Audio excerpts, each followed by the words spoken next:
Hello students, welcome to my YouTube channel. This is Praveen Kumar Mishra in front of you. और चलिए आज मैं लेकर के आया हूं आपके लिए some basic concept of chemistry का part 2 लेकर के। ठीक है, तो बच्चों आज का जो हमारा टॉपिक है वो है properties of matter and their measurements. यानी हम आज पढ़ने वाले हैं मैटर की प्रॉपर्टीज के बारे में। तो चलो मैटर की प्रॉपर्टी शुरू करने से पहले एक छोटा सा एग्जाम्पल के साथ हम आपके सामने प्रॉपर्टीज के बारे में इंफॉर्मेशन देते हैं। चलिए जस्ट एग्जाम्पल मान लीजिए, आई होप कि आपको ये दिखाई दे रहा होगा। मैं उम्मीद करता हूं कि ये मेरे हाथ से लग करके गिरे ना, पीने के लिए नहीं दे रहा हूं, दिखाने के लिए दे रहा हूं। तो अगर आप इसको देखते हो बच्चों, तो इसमें क्या है आप देख करके बता सकते हो कि इसका कलर क्या है, ये इसका नेचर क्या है, यानी इसका फिजिकल स्टेट क्या है। आप सिंपली बता सकते हो कि इसका फिजिकल स्टेट लिक्विड है, जाहिर सी बात है लिक्विड है। इसका कलर कैसा है, तो बच्चों इसका जो कलर दिख रहा है आपको वो येलोइश कलर दिखाई दे रहा है, मतलब येलोइश कलर है। इसके अलावा आप अगर मेरी जगह होते तो निश्चित तौर पे इसका ऑर्डर भी बता देते। बता सकते हो कि नहीं बता सकते हो? बता सकते हो। मतलब बच्चों क्या इतनी चीजों को बताने के लिए आपको कोई एक्सपेरिमेंट करना पड़ा? नो, कोई एक्सपेरिमेंट नहीं करना पड़ा। मतलब ये हुआ बच्चों कि कुछ प्रॉपर्टीज मैटर की ऐसी होती हैं जो कि आप डायरेक्टली ऑब्जर्व करके भी बता सकते हो। जस्ट फॉर एग्जाम्पल आपने इसका कलर बता दिया, आप चाहते तो इसका टेम्परेचर भी बता सकते थे। ठीक है, तो बच्चों इतनी सारी चीजें आपने बता दी। लेकिन अगर कोई आपसे पूछे कि ये सॉल्यूशन यानी जो कुछ भी है ये क्या इसका नेचर कैसा है, मतलब ये एसिडिक है कि बेसिक है कि न्यूट्रल है, तो क्या आप बता सकते हो देख करके? बिल्कुल नहीं। ठीक है ना। तो बच्चों प्रॉपर्टीज ऑफ मैटर में हम इस चीज को समझ पाते हैं कि प्रॉपर्टीज ऑफ मैटर दो तरह की हो सकती है। एक प्रॉपर्टी ऐसी होती है जो कि आप डायरेक्टली ऑब्जर्व करके बता सकते हो, और दूसरी प्रॉपर्टी ऐसी होती है जो डायरेक्टली ऑब्जर्व करके बताई नहीं जा सकती है। ठीक है, तो जो डायरेक्टली ऑब्जर्व करके बताई जाती है उसे हम लोग कहते हैं बच्चों फिजिकल प्रॉपर्टी। क्या कहते हैं? Physical property. ठीक है, आप देख सकते हो it can be measured without changing any chemical composition. मतलब केमिकल कंपोजिशन में बिना किसी परिवर्तन के ही हम चाहे तो इसे मेजर कर सकते हैं, तो इसे हम लोग कहेंगे फिजिकल प्रॉपर्टी। लेकिन इसी के साथ साथ अगर हम केमिकल प्रॉपर्टी की बात करें तो these properties can only measured by chemical reactions. मतलब इसे हम मेजर कर सकते हैं, पर मेजर करने के लिए हमें क्या करना पड़ेगा? कोई ना कोई केमिकल रिएक्शन कराना पड़ेगा। जैसे देखो ये केमिकल रिएक्शन करा पा रहे हैं और उसके बाद बता पा रहे हैं कि ये एसिडिक है कि बेसिक है कि क्या है। ठीक है, तो जो केमिकल प्रॉपर्टीज होती हैं बच्चों, वो हम सिर्फ और सिर्फ केमिकल रिएक्शन करा के ही आइडेंटिफाई कर सकते हैं, उसकी पहचान कर सकते हैं। अब ये केमिकल रिएक्शंस कैसे होते हैं वो डिपेंड करता है कि आप किस नेचर को जज करने वाले हो। क्लियर है ना? सो इसके कुछ एग्जाम्पल देख लो, जैसे एसिडिटी हुआ, बेसिसिटी हुआ, रिएक्टिविटी हुआ, है ना, कंबस्टिबिलिटी हुआ, एक्सेट्रा। बहुत सारी ऐसी प्रॉपर्टीज होती हैं जिसको बिना एक्सपेरिमेंट परफॉर्म किए आप बता नहीं सकते हो। ठीक है, अब आते हैं हम लोग दूसरा फिजिकल प्रॉपर्टी पे। तो बच्चों आपने देखा कि वो प्रॉपर्टी जो विदाउट केमिकल चेंज यानी without any chemical composition change से आप पता कर सकते हो, उसे कहते हैं हम लोग फिजिकल प्रॉपर्टी।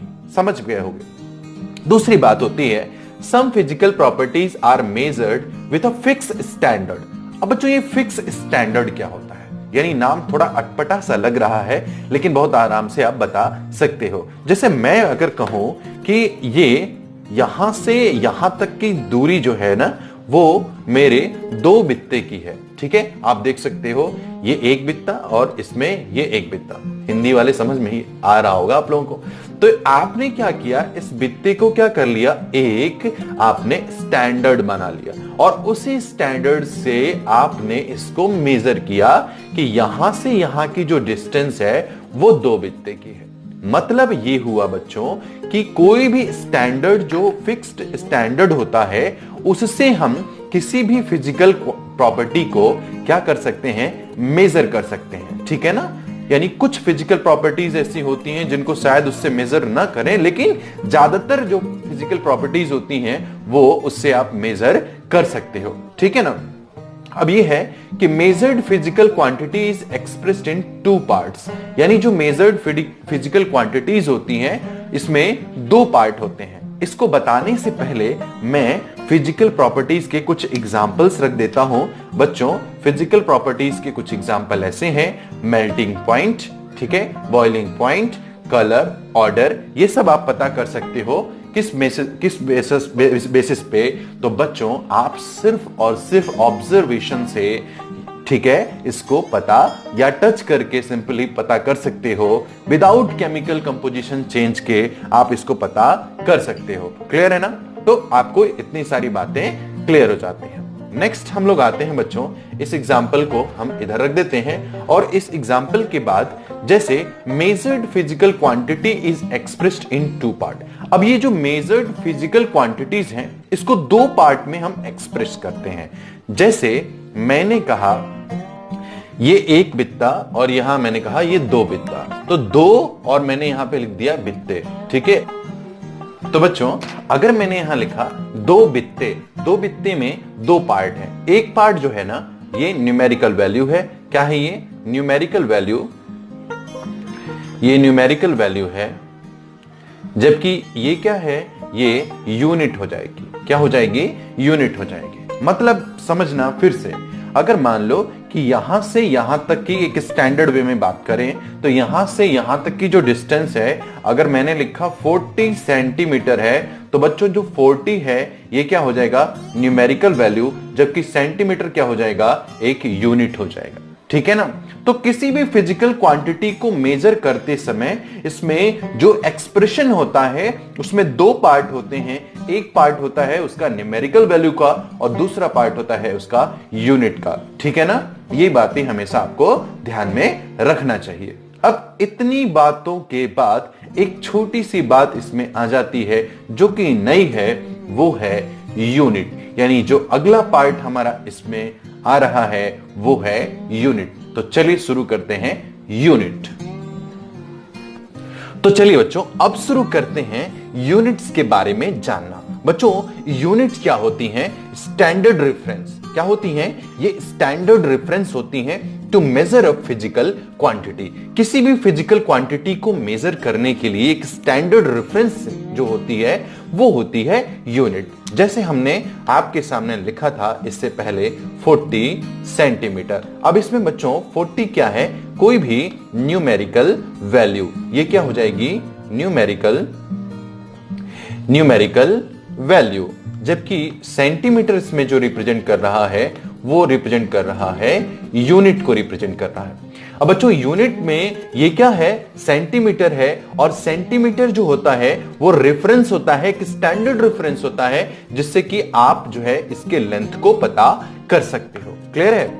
अगर इन दोनों को एक साथ रखा जाए तो इसका कुछ मीनिंग बनता है, लेकिन अगर इसको आप हटा दीजिए तो इसका कुछ भी मीनिंग नहीं बनता है। ठीक है। यानी 40 तो कुछ भी हो सकता है, 40 पेन्स हो सकते हैं, 40 केजी हो सकता है, 40 लीटर हो सकता है। मतलब आप अगर इसको अलग कर दीजिए तो इसका भी कोई मीनिंग नहीं बनता है। मतलब ये दोनों जब साथ रहते हैं तो उसकी मीनिंग बनती है, और अगर दोनों को आप सेपरेटली अलग अलग देखें तो इसका कोई अर्थ नहीं निकलता है। ठीक है। तो दोनों एक दूसरे के लिए बहुत ही महत्वपूर्ण हैं, जैसे ये दोनों। एनीवे, खैर, अब हम आते हैं इसको स्टैंडर्ड रेफरेंस बनाने के लिए बच्चों कई सारे सिस्टम हैं जो सिस्टम शुरू से बनाए गए।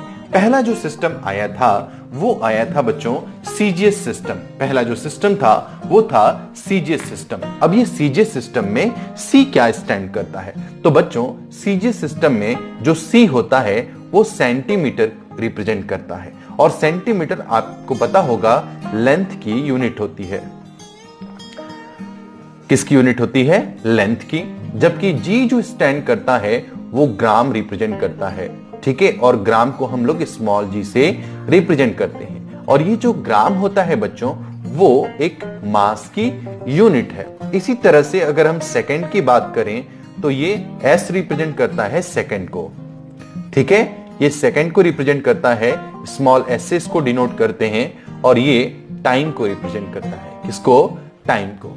इसी तरह से ब्रिटिश सिस्टम के अनुसार एफ रिप्रेजेंट करता है, यानी एफपीएस सिस्टम में एफ रिप्रेजेंट करता है फुट को। किसको? फुट को। और इसको हम लोग एफ टी से रिप्रेजेंट करते हैं। इसी तरह से पी रिप्रेजेंट करता है पाउंड को, ठीक है, पाउंड। अच्छा, पाउंड को शॉर्टकट में क्या लिखते हैं? अगर आप बता सकते हो तो बताओ। चलो मैं बता देता हूं।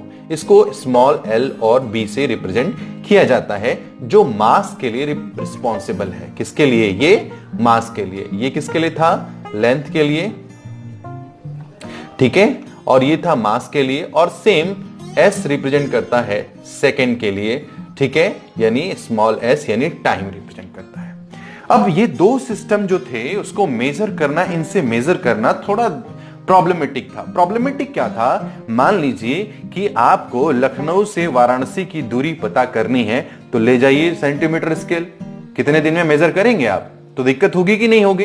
तो जब हायर स्टैंडर्ड की बात की गई तो दिक्कतें ये आने लगी कि जो हम लोग लेंथ मेजर कर रहे हैं, इनसे मेजर करने में बहुत समय लग जाता था। इसीलिए एक नया सिस्टम आया जिसको हमने कहा एमकेएस सिस्टम। क्या सिस्टम? MKS system. यहां एम क्या रिप्रेजेंट कर रहा है? तो ये मीटर रिप्रेजेंट कर रहा है, स्मॉल एम से डिनोट करते हैं, ठीक है, ठीक है, ये मीटर रिप्रेजेंट कर रहा है, ये लेंथ की यूनिट हो गई। और ये किलोग्राम, किलोग्राम रिप्रेजेंट कर रहा है, ठीक है, जबकि एस हमेशा सेम रहा है, एस में कोई परिवर्तन नहीं हुआ है। ये सेकंड के लिए रिप्रेजेंट कर रहा है, यानी ये टाइम की यूनिट हो गई, ठीक है। ये स्मॉल एम से डिनोशन होता है इसका स्मॉल के और जी से रिप्रेजेंटेशन होता है, और इसका एस से होता है। तो ये जो तीन सिस्टम आए, इन तीनों सिस्टम ने अपने अपने स्तर पे जो स्टैंडर्ड रेफरेंस था उसको क्रिएट किया। पहला सिस्टम जो था वो सीजे सिस्टम था, क्योंकि इसमें लेंथ की यूनिट बहुत छोटी थी, है ना, मास की यूनिट बहुत छोटी थी। इसी तरह से एफपीएस सिस्टम आया, ब्रिटिश सिस्टम है ये। इसके बाद आया एमकेएस सिस्टम। जब ये सारे सिस्टम्स आए तो इसमें भी कुछ मॉडिफिकेशन की जरूरत पड़ गई, और मॉडिफिकेशन के बाद जो एमकेएस सिस्टम था उसमें कुछ मॉडिफिकेशन हुआ, और उस मॉडिफिकेशन के बाद 1960 में यानी 1960 में एक नया सिस्टम आया जिसका नाम था एसआई सिस्टम, ठीक है। अब ये एसआई सिस्टम था जो स्टैंडर्ड जो रेफरेंस थे उसको बताने का काम करता था। अब एसआई का मतलब होता है सिस्टम में इंटरनेशनल, ठीक है। इसी तरह से या आप इसको ऐसे भी लिख सकते हो कि it is a international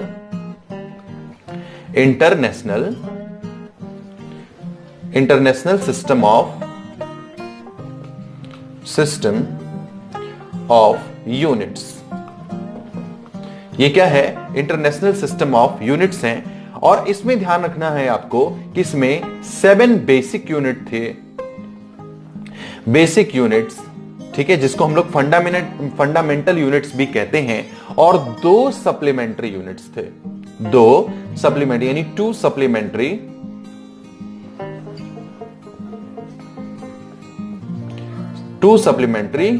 units are there, यानी 2 सप्लीमेंट्री यूनिट्स थे और 7 बेसिक यूनिट्स या फंडामेंटल यूनिट्स थे, जो 1960 में एसआई सिस्टम आया।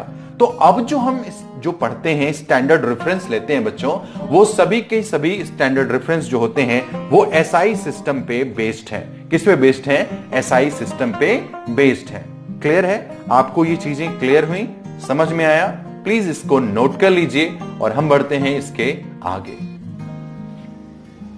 तो चलो बच्चों, अब जानते हैं कि यूनिट्स कितने प्रकार की होती हैं। बच्चों, यूनिट जो होती हैं वो 2 टाइप की हो सकती हैं, ठीक है।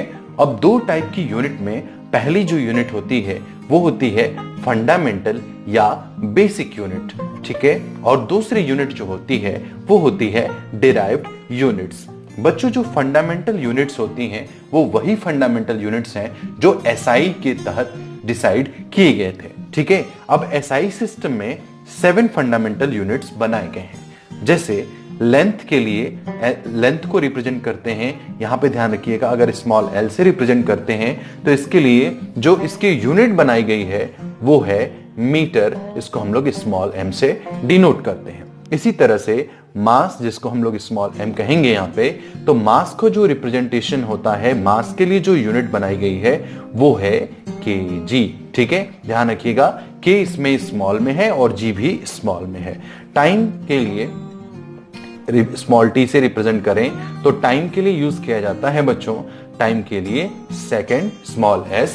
ठीक है, इसी तरह से इलेक्ट्रिक करंट, ठीक है, जिसको हम लोग आई से डिनोट करते हैं, और इसके लिए हम लोग यूज करते हैं एम्पियर यानी कि capital A.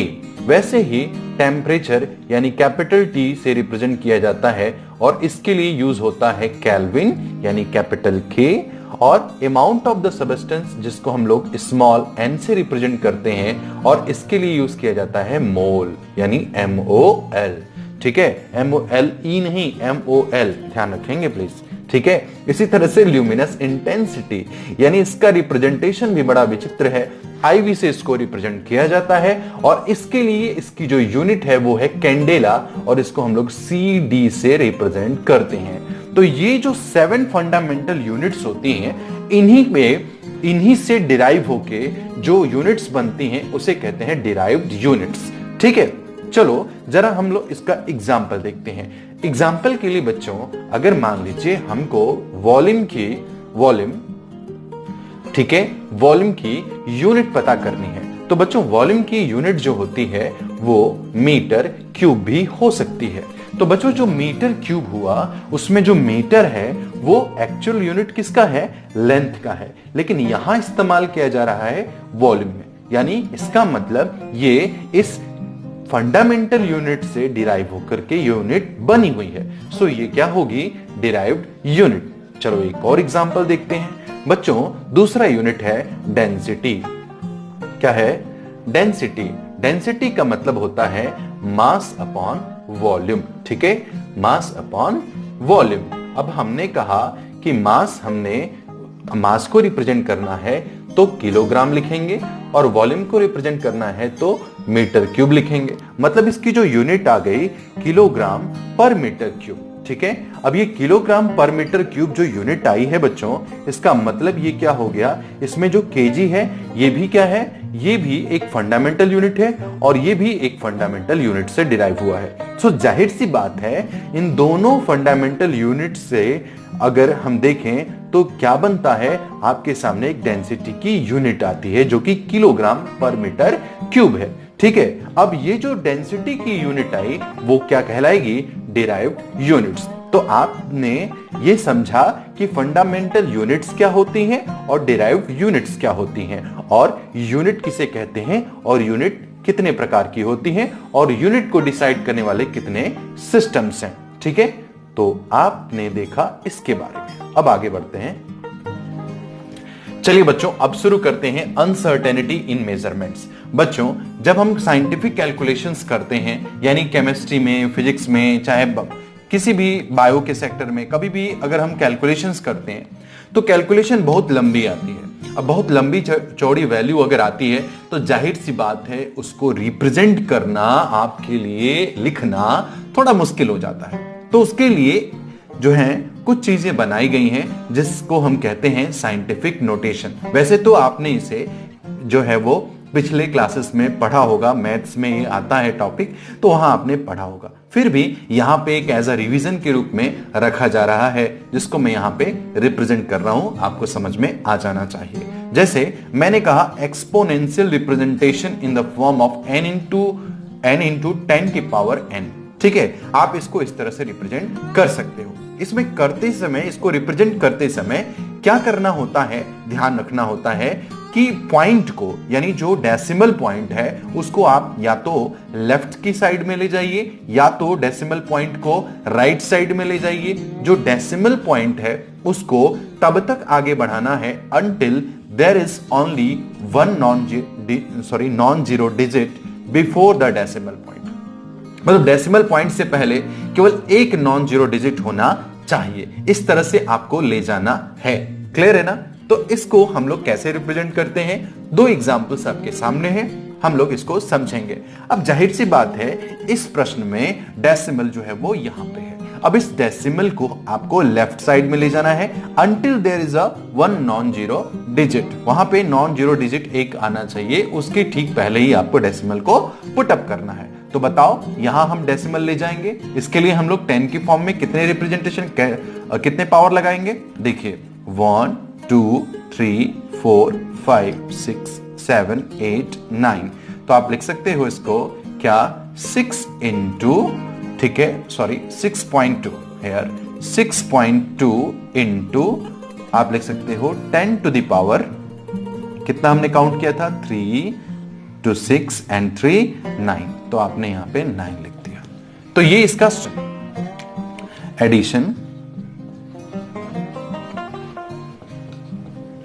Addition and subtraction.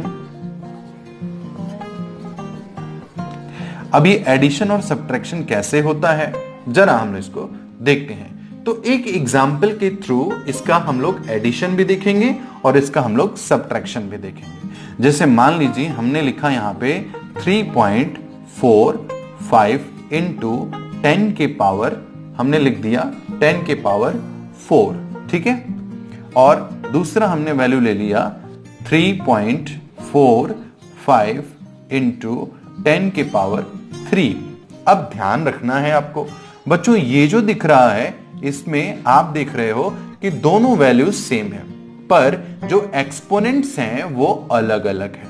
तो जाहिर सी बात है जब भी आप एडिशन या सब्ट्रैक्शन करते हो तो सबसे पहली चीज ध्यान में रखना है कि दोनों को के एक्सपोनेंट्स को सेम करना है आपको। जैसे ही आप सेम करोगे इन वैल्यूज को आसानी से आप जोड़ पाओगे। जैसे अगर आप इसको सेम करना चाहते हो तो एक तो तरीका ये है कि आप इसको 3 में ले आओ, यानी क्या करोगे 10 से मल्टीप्लाई करो, ठीक है ना, तब तो ये हो सकता है। पर इसको अगर आप ये 4 में लाना चाहते हो तो जाहिर सी बात है इसको आपको क्या करना पड़ेगा, यानी इसको 10 से डिवाइड करना पड़ेगा। अब 10 से डिवाइड करना इन सेंस क्या हो जाएगा, तो जाहिर सी बात है हम इसको इसमें कन्वर्ट कर लेते हैं। तो ये हो जाएगा 3.45 into 10 to the power 4 plus 0.345 into 10 to the power 4 लिख सकते हैं इसको। यानी पॉइंट को आप इधर ले गए, यानी आपने पॉइंट को लेफ्ट साइड लिया तो ये 10 के पावर 4 में। अब दोनों का एक्सपोनेंट क्या है, सेम है, तो आप वैल्यूज को आसानी से जोड़ पाओगे। कैसे, तो 3.45 प्लस 0.345 और यहां पे आपने इनको कॉमन ले लिया, यानी इनटू 10 के पावर क्या हो जाएगा 4। अब आसानी से आप इसको जोड़ सकते हो, जोड़ के वैल्यू बताना कि इसका एडिशन के बाद वैल्यू कितनी आई है। आई होप कि इसको कर लोगे। ठीक इसी तरह से अगर यहां सब्ट्रैक्शन होता तो आप सब्ट्रैक्शन में क्या करते, वैसे ही एक्सपोनेंट को बराबर करना है, देन आफ्टर इन चीजों को इस तरह से ऐड कर लेना है और ऐड करने के बाद जो भी वैल्यू आई उसको आप यहां पे नोट कर सकते हो। क्लियर है ना? ठीक है, तो आप लोगों का आंसर आ गया होगा। कमेंट सेक्शन में इसका आंसर लिख के जरूर बताइएगा। ठीक है, अब आते हैं बच्चों कि अगर इसका मल्टीप्लिकेशन और सब्ट्रैक्शन हो तो कैसे करते हैं। सॉरी, मल्टीप्लिकेशन है डिवीजन, तब इसको क्या करते हैं। तो मल्टीप्लिकेशन करते समय या डिवीजन करते समय ध्यान में रखना है, मल्टीप्लिकेशन एंड डिवीजन करते समय आपको क्या करना है। तो जब भी आप मल्टीप्लिकेशन या डिवीजन करते हो तो एक छोटा सा एग्जांपल लेके समझने का हम प्रयास करेंगे कि क्या करना होगा। जैसे मैंने लिखा यहां पे 1.2 इंटू 10 की पावर 4 और दूसरा मैंने यहां लिखा है इंटू 1.2 इंटू 10 के पावर 3।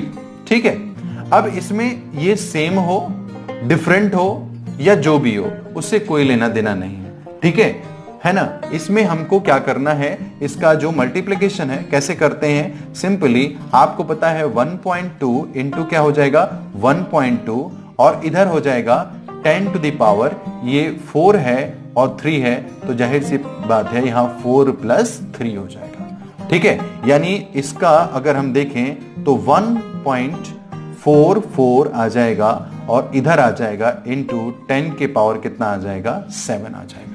ठीक है, अगर यही चीज अगर डिवीजन में होता तो क्या करते, मान लीजिए ऐसे लिखा होता 1.2 इंटू 10 के power 4 divided by what 1.2 into 10 to the power 3। तो बहुत सिंपल है, ये आपको क्या करना होगा 1.2 into 10 to the power 4 upon क्या हो जाएगा 1.2 इंटू 10 के पावर 3।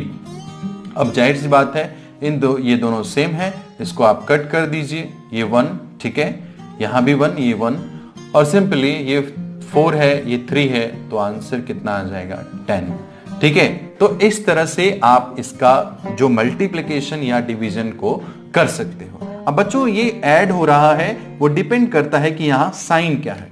अगर बाय द वे कुछ ऐसा प्रश्न होता 1.2 into 10 to the power -4 into 1.2 into 10 to the power 3, तो जाहिर सी बात है इसमें क्या हो जाता, ये 1.2 इंटू 1.2 ये जरूर होता, लेकिन यहां पे हो जाता 10 टू द पावर -4 एंड 3, ये आपको दिख रहा है ना, तो 3 - 4 अगर आप करोगे या 4 - 3 आप करोगे तो उसके हिसाब से जो भी वैल्यू आएगी यानी -4 एंड 3, तो इसका मतलब हो जाएगा -1।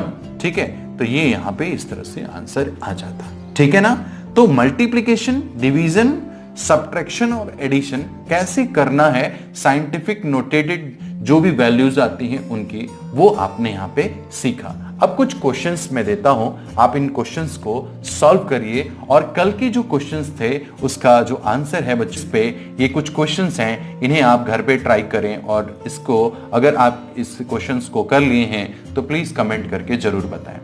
कल के क्वेश्चंस का ये आंसर आपके सामने लिखा हुआ है, आप देख सकते हो, आपका आंसर एज यूजुअल ऐसा होना चाहिए। अगर इसमें भी कोई बात नहीं समझ में आ रही है तो आप कमेंट करके हमसे पूछ सकते हैं। वीडियो को प्लीज बच्चों लाइक किया करिए, जो भी बच्चे देखते हैं प्लीज वीडियो को लाइक किया करिए और वीडियो को शेयर किया करिए। ठीक है, so thank you for being with me, thank you so much everyone.